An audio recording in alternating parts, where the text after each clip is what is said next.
full ನಾಡ ನೋಡ full ನಾಡ ನೋಡ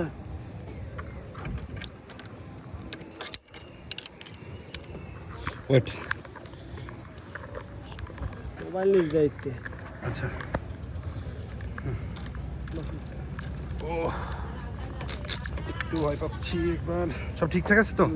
3 2 1 স্টার্ট গো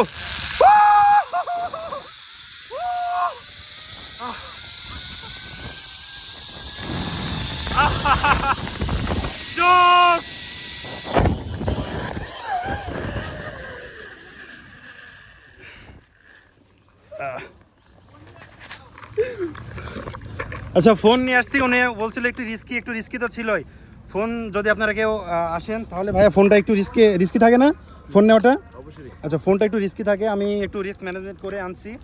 আর এই যে একদম যেখানে ল্যান্ড করবে সেখানে জোরে একটা ধাক্কা খাই সেই ধাক্কাটার আগে অবশ্যই ফোনটাকে মানে সেভ করে নিতে হবে না হলে পড়ে যাওয়ার একটা সম্ভাবনা থাকে যদি আমি চেন দিয়ে আমার বেল্টের সাথে বা বেল্টের হুকের সাথে যেটাই বলেন বেঁধে আনছি আমি চলে যেতে পারি এখন না ওকে তো দারুণ একটা এক্সপিরিয়েন্স হলো এখান থেকে ওখানে আমার ভাই আর দুলা ভাই আছে তাদের থেকেও এক্সপিরিয়েন্সটা নেওয়া যাক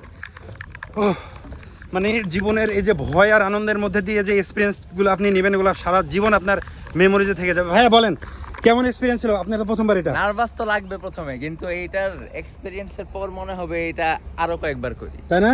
সুমন এটা তো দ্বিতীয়বার ছিল আমি দুইবার করলাম মনে হলো যে আরো কয়েকবার করি ঠিক আছে হ্যাঁ যতবার করা যায় ততবার মনে হয় আরো বেশি ধরো আচ্ছা প্রথমবার যখন করছিলাম তখন অনেকটাই ভয় পেয়ে গেছিলাম মানে ফার্স্টের দিকে বাট দ্বিতীয়বার যখন করছিলাম ভয়টা অনেকটা কেটে গিয়েছে যে ফোনটাও কিন্তু এক হাতে ধরে নিয়ে আসছি আর এক হাতে ওই যে রোপটা ধরেছিলাম আমি সো আসলে ভয় মনে করলেই ভয় তাছাড়া ভয়কে কাটিয়ে যদি কিছু একটা করতে চাওয়ার ইচ্ছা পোষণ করা যায় তবে কিন্তু জয় হয় সো এই পর্যন্ত ছিল